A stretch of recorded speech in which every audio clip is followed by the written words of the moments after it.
This is Studio 809.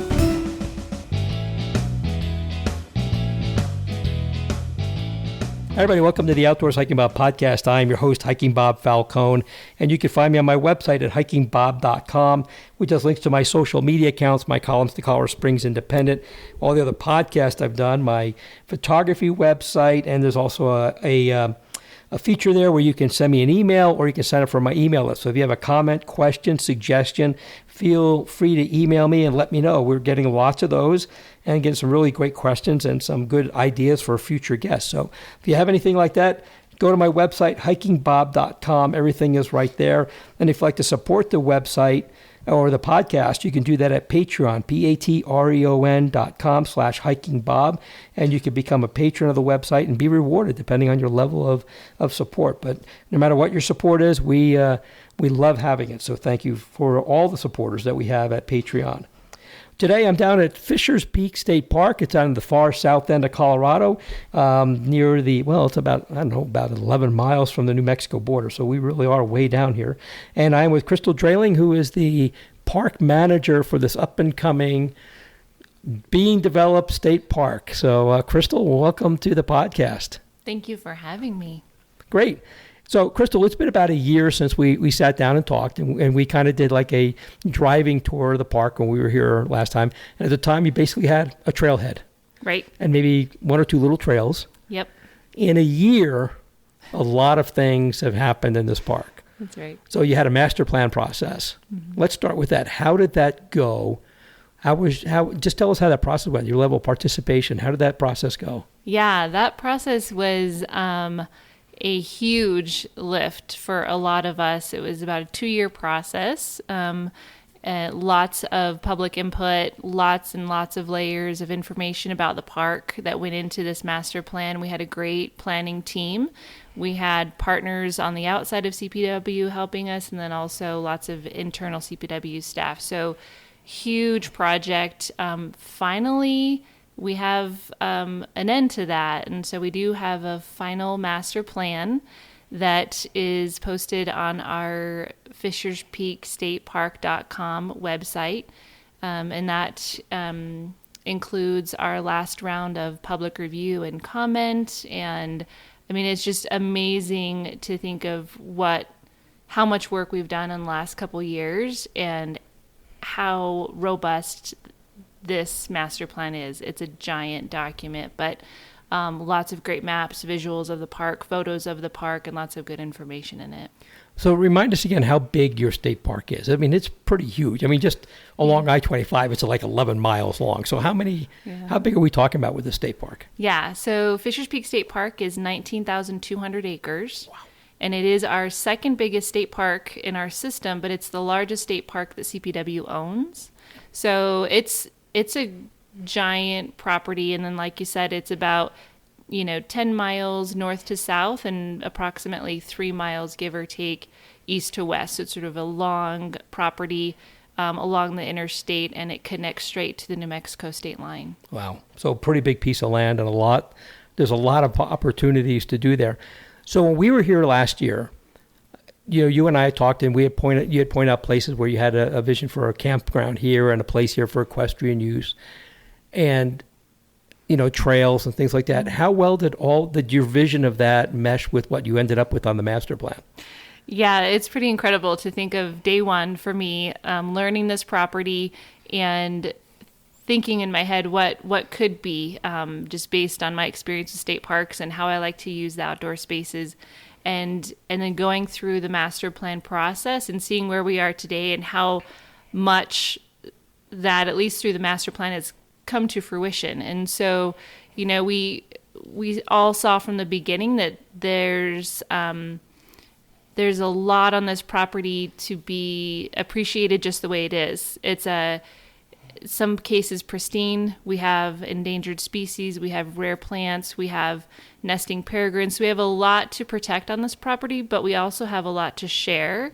And I think that the master plan process really looked at that. I mean, it looked at what we can conserve and also how we can share recreation out here. And so if you look at the master plan, it really is showing the public our initial vision. The public throughout the process supported that, supported conservation, supported recreation, but wise recreation on the property so that we can protect what we need to protect out here and still keep a backcountry theme on this property. Trinidad Lake State Park is another state park just a few miles away from here as the crow flies, and it's much more of a front country park, with fishing, a lake, boating, really well-developed campsites. And this property is an opportunity to do something very different. And so when people come to Trinidad, they'll have a state park experience that provides the full spectrum. Front country at Trinidad Lake, and then more back country, more of a pristine wild experience at Fisher's Peak State Park. And that's what we started out with, and that's where our master plan is right now, which is really exciting. So with your master plan process, and I kind of was following it, but I kind of felt, and I know it's everybody's state park, but I kind of felt that was something that was probably more for the locals to have input on. I'm sure you got input from all around the state, but I kind of felt that this was something that was kind of Trinidad's special thing. Mm-hmm. So how was your level of engagement with the local community, with Trinidad and the surrounding area? How was your level of engagement during the master plan process with the locals? Yeah, I think that's a great question, because this project is different in so many ways. And one of the ways that it's different is from the beginning, this has been a partnership project, right? So it's involved the City of Trinidad and GOCO, Great Outdoors Colorado, the Nature Conservancy, Trust for Public Lands, and CPW. And then pretty early on, the Las Animas County commissioners came into play also. So such a great partnership. Not only it was the city and the county supportive of this project, but the locals in a huge way were. And I've learned throughout this process that other similar projects like this have not had this much local support.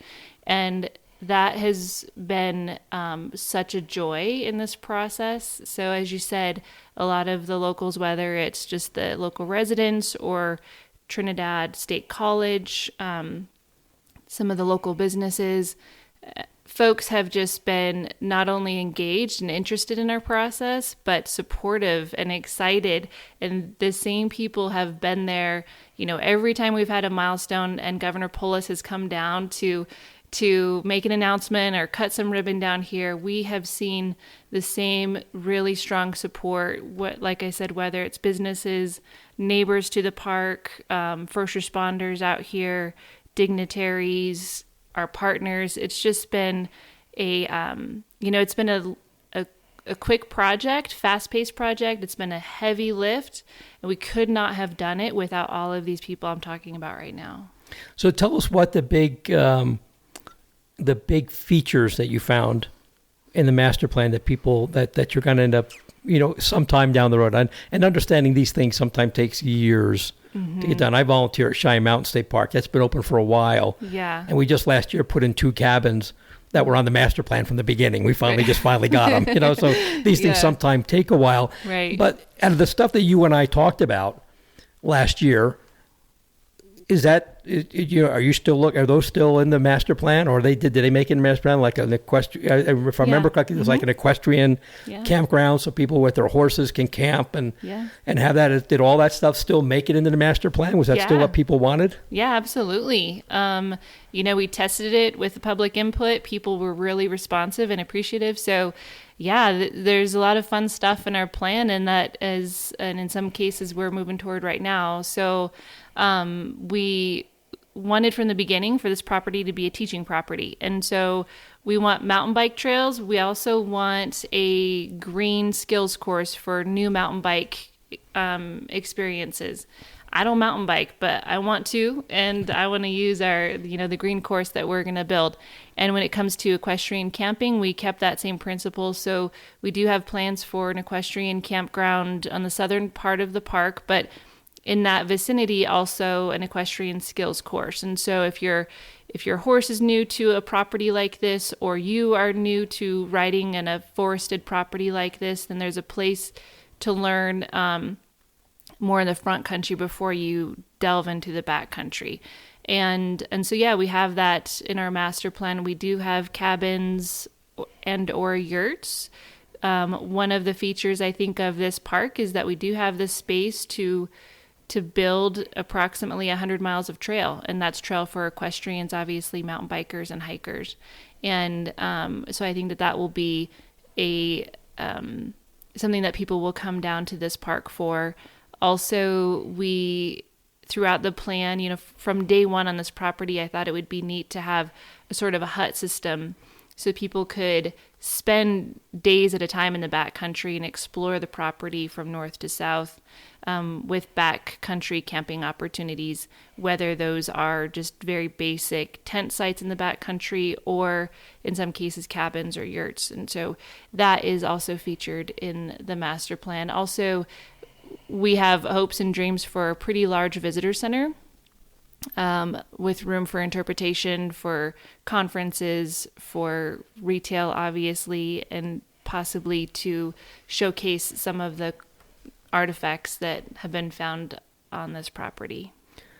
So all this stuff, typically, this is not how CPW usually does things. Right. And that's been one of the things that has most fascinated me about this process with this park.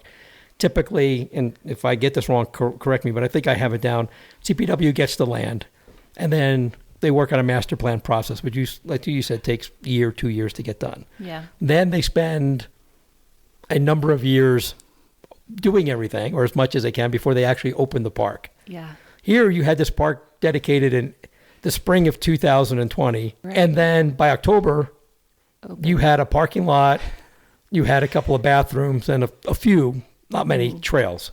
Yes. That's pretty darn quick.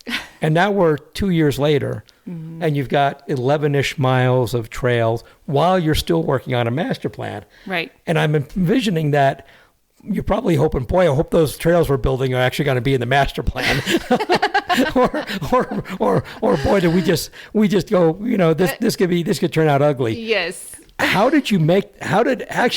So a couple things. How did that happen where you're doing all this before you even have a master plan? Yeah. And how did you make sure that everything kind of melded together so you didn't build 11 miles of trail and then find out, whoops, they're not where we want them to be? Yeah, you are reminding me of the last 3 years of my life and how crazy things have been here. But yeah, you're absolutely right. This is not generally how CPW opens parks. And it, like I said before, could not have been done without the help from our partners, and certainly without the not only the support from Governor Polis, but the financial support from Governor Polis and his expectations and the expectations of the director of CPW at the time, Dan Prenslow. And so it is a tall order. And early on, when we purchased the property from the Nature Conservancy in April of 2020, and we were tasked with having something open a couple months later, I definitely told the bosses that they were crazy, that this could never happen. You want me to do what? Yeah, I was just like... And at the time, you were managing Trinidad Lake also. Yes, yeah. So it wasn't like you were just concentrating on this. You had a busy state park on the other side of the highway to worry about. Yes, for sure. Yeah, and coming into the summer, and also COVID was affecting all of us right at that time. And so it was, thank goodness for support from friends and family and partners, like I said, and also dedication from the bosses. We did need people to help us bring all of these bricks together, so to speak. So yeah, when I look back, I would say that we went as quickly as we could go safely. We did not cut corners in terms of cultural, archaeological work, environmental work. So we went as quickly as we could safely, and there were definitely, hard times along the way, and things that if we had a little bit more time, we might have done a little bit differently. But I am pretty proud to say that what we have today and what we're building on today feels good to me. It feels good to all of the partners who've been involved. And when I speak with the public who are out there, like you have, people have just raved about what we are doing out here and what we continue to do out here. And so that's that sort of ground truthing as we move forward, that or that gut check, you might say, that what we're doing is new and it's different, but so far it's working. It may not work for every new state park, but for this one so far, it is backbreaking work, but I'm still here, and I love this project. I love this property. I love what we're giving to the community here. So we'll keep doing what we're doing as long as we can. And you told me before we started recording that you no longer have responsibility for Trinidad Lake. That's got its own. You've moved on, and they've got another manager for that. So you're dedicated now to this one, which I think is probably a mixed bag. You've got less to worry about, but you've got a lot less resources to deal with. So you're really having to really work hard in this park to get this going. Yeah, there never seems to be a break, but I guess I don't know what I would do at this point if I did have a break. So we have, just a very small staff, me and our full-time maintenance person, Tom Shaka, who works miracles every day, and we can hire seasonals as we need them, but we're just fast and furious down here, and in some ways I get to go back to my roots. Earlier this week I was putting in signs out there on the trails and carcinite markers and stickers, and some of this is stuff I haven't done since I was a brand new ranger, so it takes me back to my roots, and the gift is that I get to do everything here. And I know this property really well. One of the things that is a benefit to moving so quickly in a new state park is that if you think about Staunton, which was the last park that we opened, I think that the timeline from the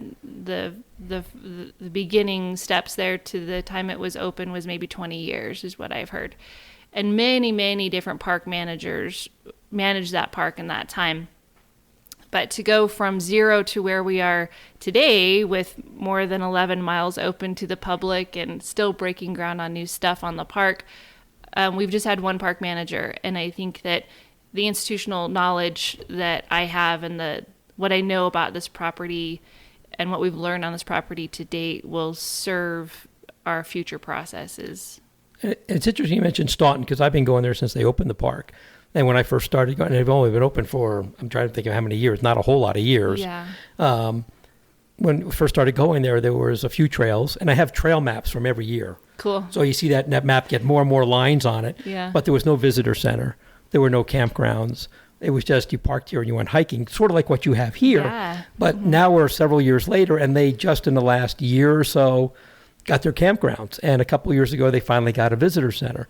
So these things, it gives you an idea of how long these things take. And like I mentioned, Cheyenne Mountain, which is the one they opened just before Staunton, we just now got our camp, we just now got our cabins. Yeah. And they've been up for a long time.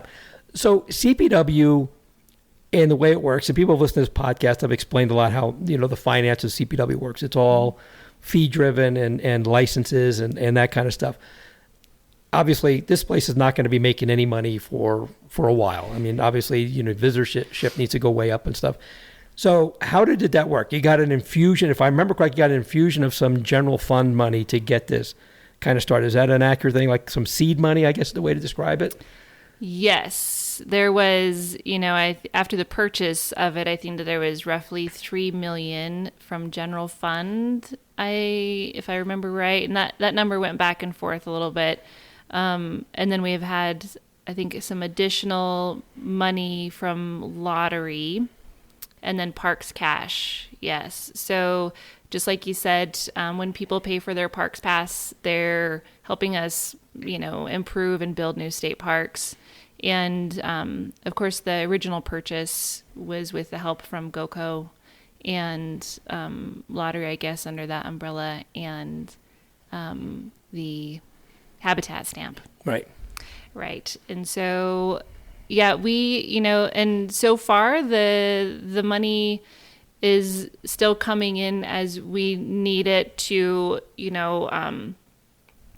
to move this work forward. And so we, the work that we do, there's layers, that have to be built upon other layers. And so we have done the master plan. We've we've been working on this next round of trail construction, which we have some of that for the public today.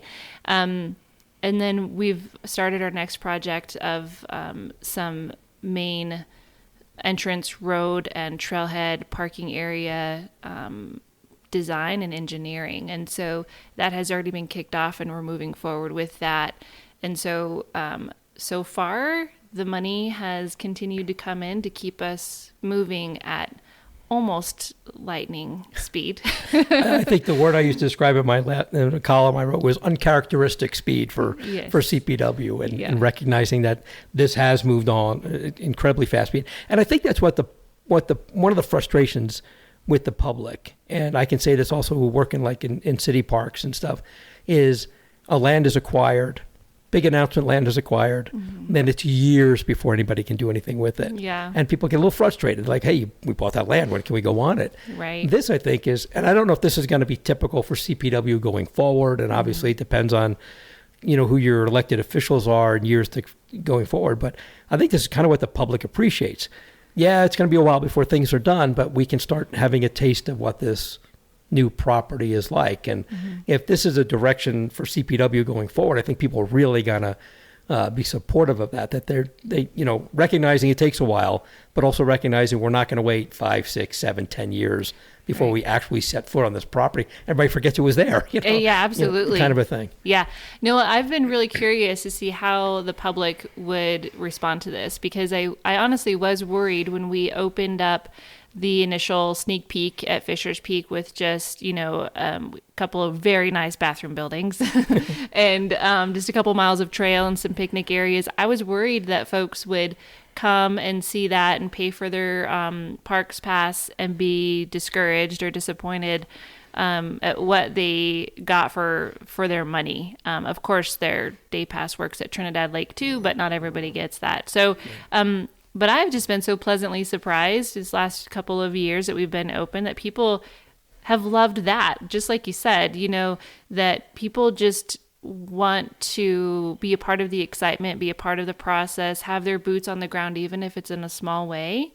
And it really has helped us, I think, garner not only the local support for the project, but when we've needed volunteers to help us with our trails, to get things open faster than otherwise, we've had local volunteers and even volunteers from across the state, honestly, who know about this project, are excited about the pace of it, and so they're happy to help us. And I think that, I've heard from people who were excited about what the master plan entails, but then their question is, okay, but am I going to be able to walk these trails in my lifetime? Right. And I think it's a reasonable question based on previous projects. Sure. And so as much as this has sort of broken the mold, as much as this has really pushed us almost to our limits, as human beings and with our physical rules and all of that stuff, it truly is such a gift to the local public, to the people who visit Colorado, and that to me, I feel like it's worth it. I'd be happy to do it again because, as you said, it's giving people. It's not just a promise 20 years down the road. Right. It's a promise that you can at least do a little bit and stay engaged through the building, today and for the rest of your life if you care to. Right.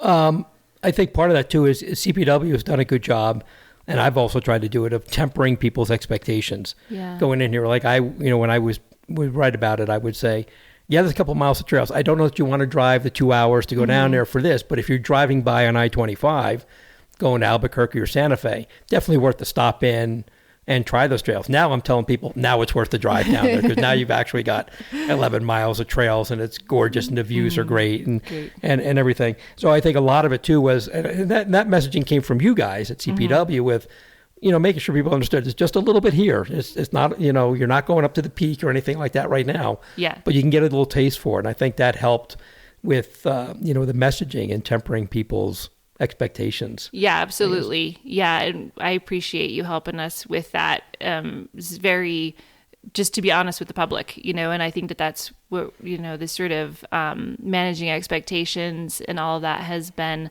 the theme from the very beginning. Right. And I did get a couple of folks who were like, well, geez, you opened up a couple miles like 2 years ago. What have you been doing all this time? How come we don't have a visitor center yet? So I think in some ways... That's $5 million, I know, give me some more money and then I'll do that. But so I think some people, there is that danger of setting that precedent. Like I said, the pace that we have for this park may not fit for the next state park that we open, but in general, I think, like I said, the public has just been so grateful and excited about what we're doing down here. And that's what keeps me going, is just like knowing that what we are doing is appreciated. And I'm thinking like Sweetwater Lake, which is a state park that opened after this, but that was already an established facility with everything on it. It was just management change from the Forest Service to CPW. So that might throw people's expectations off a little bit. You typically don't acquire a state park that already has everything in it, kind of a thing. Yeah, but then you also, as far as I understand about that property, have like a shared management, which would be very difficult if you ask me. And so I wish them luck. And I'm very glad that we don't have that situation for such a giant project down here for Fisher's Peak State Park. And so... I mean, there's going to be challenges to every different property. They're as unique as people are. And this one, I mean, I could talk to you all day about all of the ways that we have broken the mold with this project and will hopefully continue to. But as long as we have the support and the funds for it, I want to keep that train going down those tracks. It's excellent. Fun. So let's talk about the engagement you've had with the community. There's a sense that Trinidad is kind of finding its way as becoming an outdoor recreation hub, I guess. There's a lot of outdoor recreation opportunities down here that I think a lot of people in other parts of the state may have missed out on. Trinidad's that spot that you hit before you go over the pass and go into Raton, or it's a place when you're coming out of New Mexico, you stop to get gas and go to the bathroom, and you keep going to Pueblo, Colorado Springs, or Denver, or something. I've never heard that before. No, I hear that all the time. I'm sure. Yes. But so how do you think this has changed the goal maybe of the local area to maybe establish itself as a more of a recreation of a destination instead of a passing, the people talk about flyover state, the middle of the country and stuff like that, as being a place that you just pass by. Has this really impacted what the local community wants as becoming a destination? Yeah, absolutely. I think, and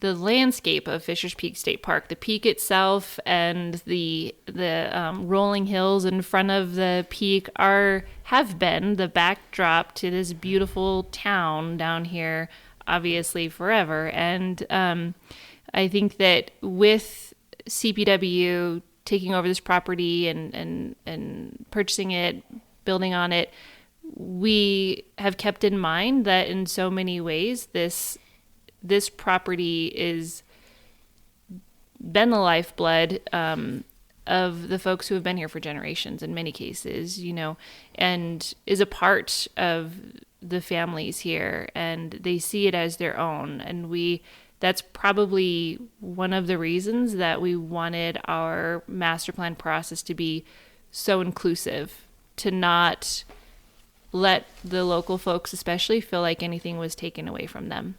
And so I think that sort of sense of ownership for the local community, whether it's the residents, the neighbors, or the businesses, has been a part of this desire to tap into this state park, also a little bit more of Trinidad Lake State Park, and what the city and the county can do in addition in outdoor recreation down here to really bring people down here to showcase this area, to showcase what a neat and unique and vibrant community is down here. I always say I've loved living down here the last 9 years. This is where I'm raising my children. This community is so fun to serve, because folks down here are just kind and they know their neighbors, and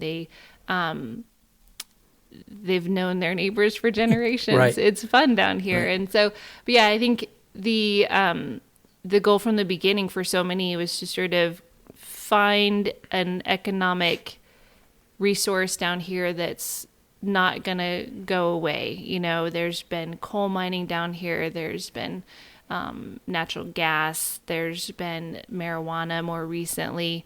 And there's always been this ebb and flow of economics in Trinidad and in Los Animas County. And, you know, Fisher's Peak isn't going to go anywhere. The state parks are going to be here. Whatever the city and the county continues to build for outdoor recreation, it's going to be here as long as we take good care of it.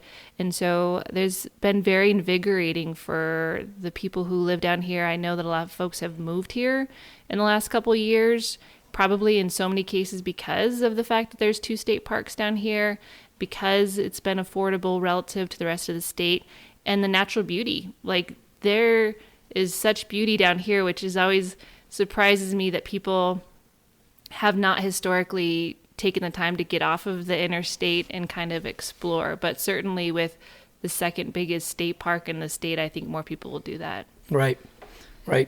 Did you find any hesitancy among anybody? Like maybe they're too concerned about bringing in a lot of people, or has it been pretty much this is a very positive thing for the community? You know, really, I think the conversations that we've been a part of throughout the planning and public process for this state park, I think that if the public heard from CPW that we were going to, you know, build a gondola and a zip line and an amusement park, you know, here on this property, I think that the concerns probably would have been greater.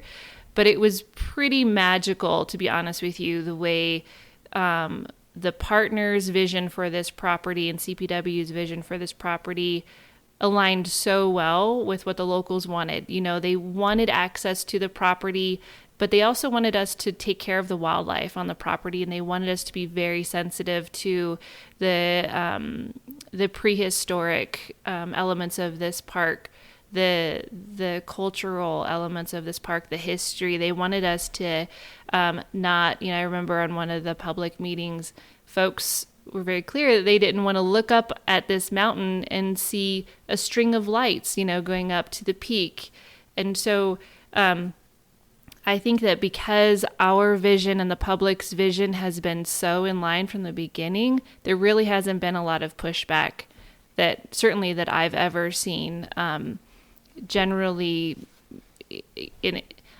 this is my first state park that I've ever started. It's probably going to be my last too. But I've worked with people who do this for a living, and they've said time and time again from the beginning that they've never seen a process like this go as smooth as this one has so far. And I hope that I'm not jinxing anything, but I will appreciate that and just enjoy it as long as I can. That's excellent. That's actually great to hear, because there's always, I shouldn't say always, but there's frequently a contingent goes, we don't want all these people coming to our town or something like that. But I'm glad that that's not been an overriding thing that you're hearing from here. No, certainly it's not coming to my ears. That's excellent. For sure. And I haven't heard anything either, but you know, I'm not down here, so I'm not hearing what you're hearing. So in 2 years, you've got this park opened. You've got 11-ish miles of trails.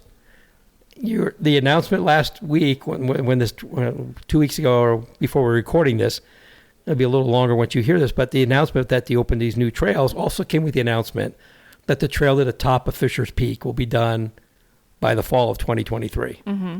So that's a year away. That's a lot of work. As I was hiking up there the day, I'm looking up there going, boy, that seems like it's still a long way up there. Yeah. But that's your goal. You're going to have a trail up there in about a year. Yeah, okay. Absolutely. I feel confident about that. And I have no doubt you're going to get it done.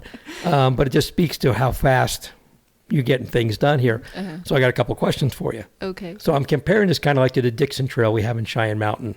Okay. That's about a 15-ish mile round trip hike. We looking at about the same mileage for Fisher's Peak?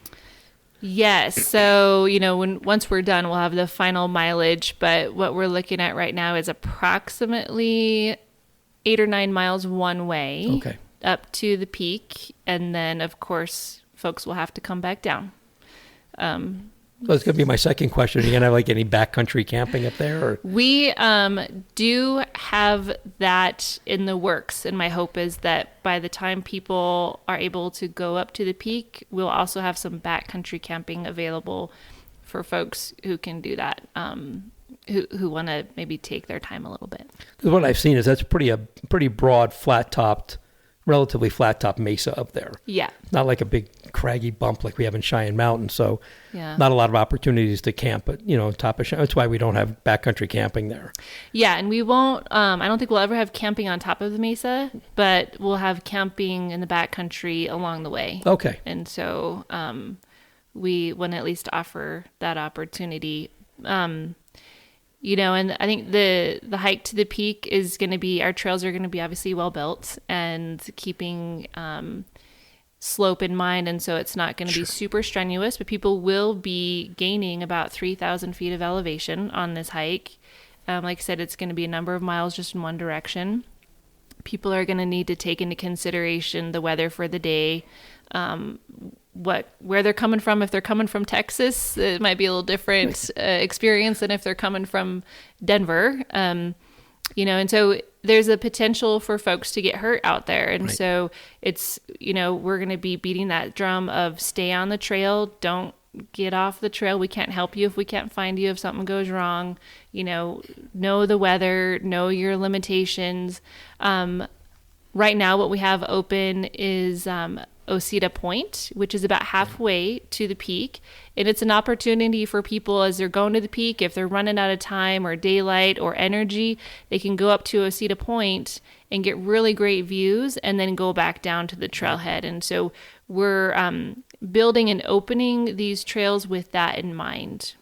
Yeah, and that's, I think, the one thing, and you mentioned about knowing your limitations. I think it's the one thing that bites people in the butt is they're not necessarily, either they're not aware of what their limitations are, or they're not honest about their limitations and getting over their heads. But I'm super excited because I cannot wait to see what the views are like from up on top of the peak there. Oh my gosh. My understanding is they're just to die for when you get up there, 360. And yeah, they're incredible. And really it's the peak itself is more like a skyscraper. It's not,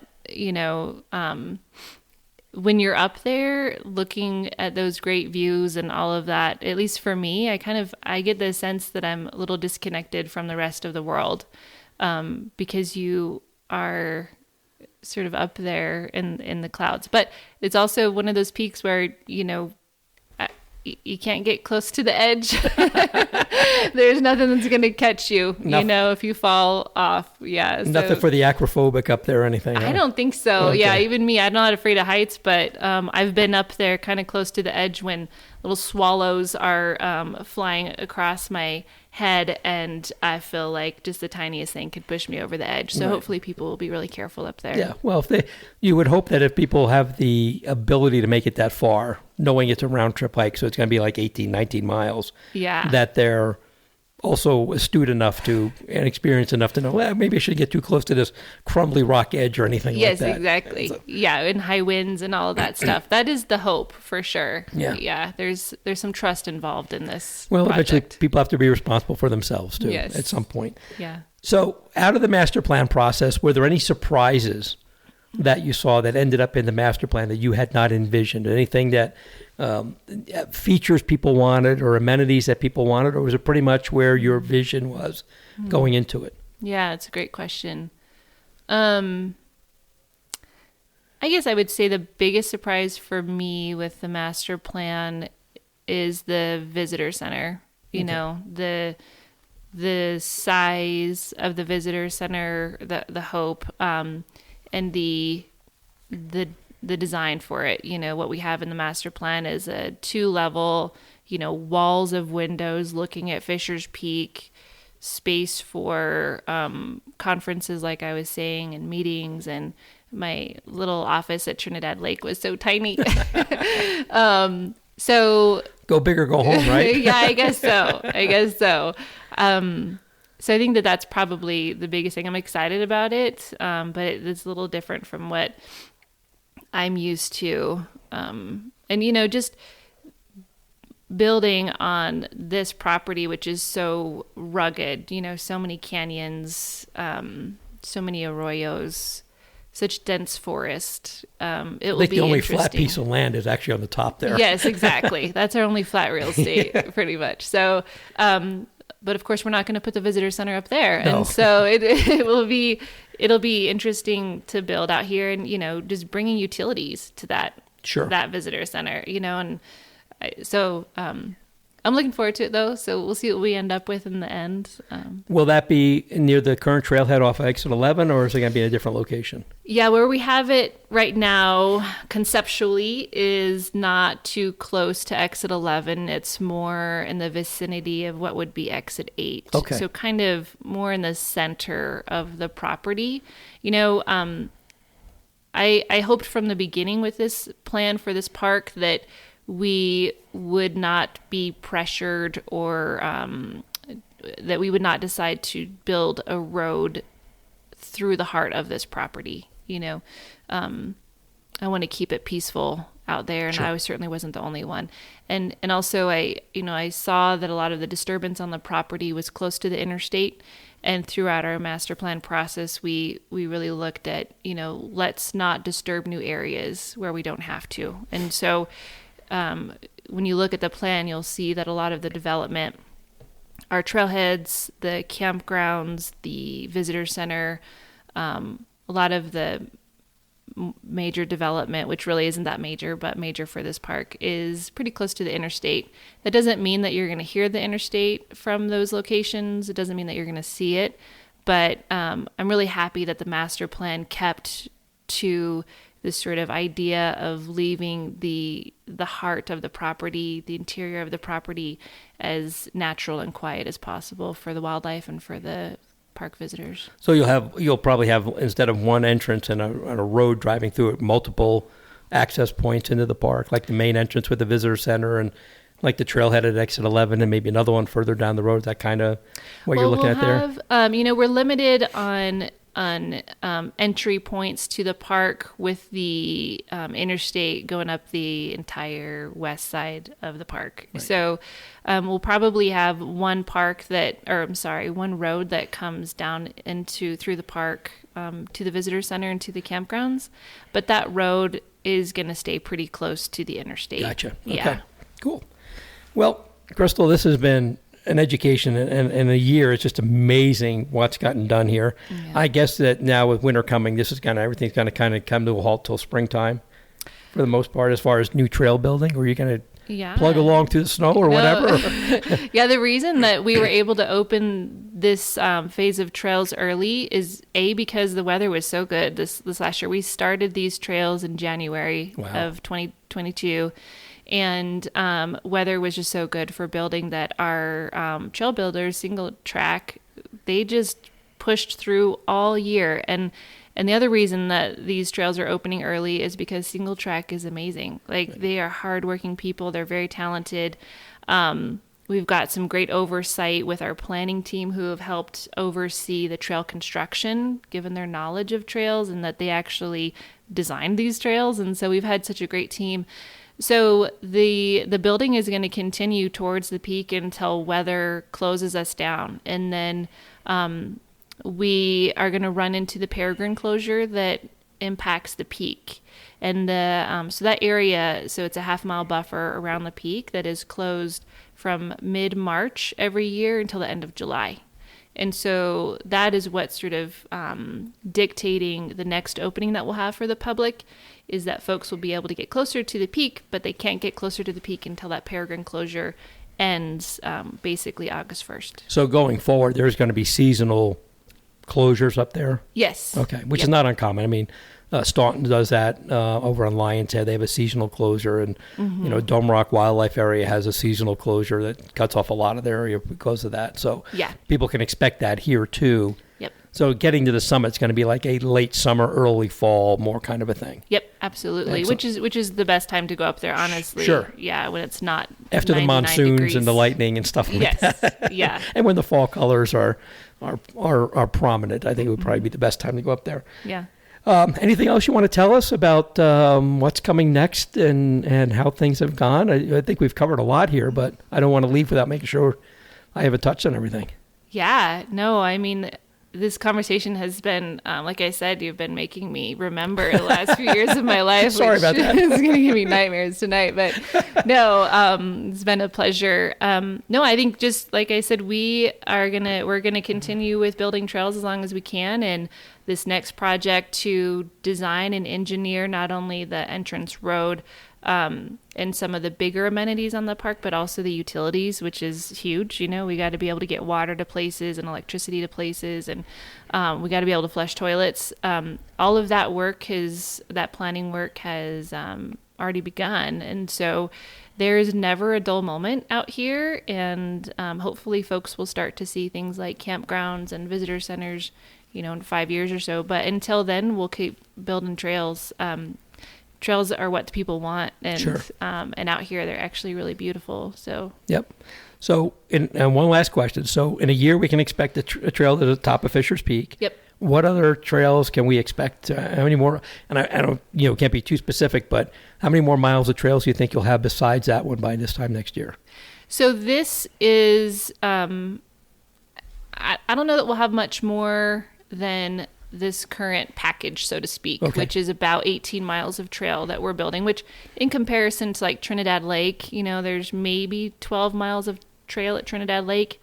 But we are currently, looking at the funding requests for the next round of trails, building, and so I've been working with the trail planners to see what the next phase of trails will be. And so obviously we're going to continue to build off of the current trailhead that we have and the current trails that we have to, for example, we've got a little bit more of mountain bike downhill that we hope to build that will tie into our current mountain bike downhill, and looping trails so that when folks get to the Peregrine closure during the closed months, they'll be able to loop back down toward the trailhead rather than an out and back. Cool. So we'll continue to build off of what we have there out of the northern trailhead, I'm sure every year, but we don't have anything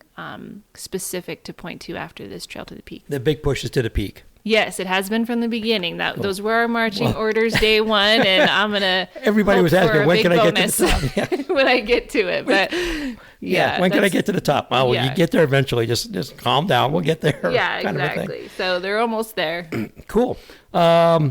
This has been great talking to you again. Yeah, you too. We shouldn't make this every year. We should try to do this more often, but you are so busy, and I really appreciate you taking time out of a tremendously busy schedule on what would normally be your day off. I can't tell you how much I appreciate you spending time with me and just chatting with us and sharing with me your ideas of this park and everything. Super excited about it. I really do hope that this speed is a blueprint for CPW going forward. Recognizing not everything works for everybody or every piece of land, but this is really exciting that things move this quickly. Yeah, I agree. And I know you're pulling your hair out how fast it's going. But I think for the public really appreciates, and I think that's a big thing, the public and the users appreciate how fast this is moving along. Yeah, and that's what makes it fun. Like I said, I mean, when we realize that we can open up these trails early, I just was giddy about it. And I surprised myself because I should have been a little bit bummed that now I'm going to have to share the park with more people. But now you got to manage all this stuff. Now I got to manage all these people and more miles of trail. But I just have been over the moon about sharing what we're doing out here. And so that's the truth of the matter. Cool. So as long as we can do that, I'll keep smiling. But thank you for helping us get the messages out and for being honest with the public and for telling our story. It's always fun to talk to you. Absolutely. And tell us one more time the website people can go to for information. Yeah, so we have a website at fisherspeakstatepark.com to kind of understand what's in the master plan, to see about our process, and we are going to use that. We plan to use that website for additional projects. So this next road project, updates there and whatnot. plan to keep using that website. And then, of course, they can find a link to that site if they were on our CPW website looking at the Fishers Peak State Park page there. So a couple different sites there for information. Cool. Okay. And with that, thank you again for being on the podcast. Thank you. And we'll thank everybody for listening to the Outdoors Hiking Bob podcast. We'll talk to you next time. Before you go, did you know you can rate and review our Studio 809 podcasts? That will help us because our egos really need to have thousands and thousands of listeners. But that helps our wonderful sponsors reach more ears too. And we do love our sponsors. So just go to Studio 809 or any individual 809 podcast in your iTunes or podcast app and click on ratings and reviews. Thanks.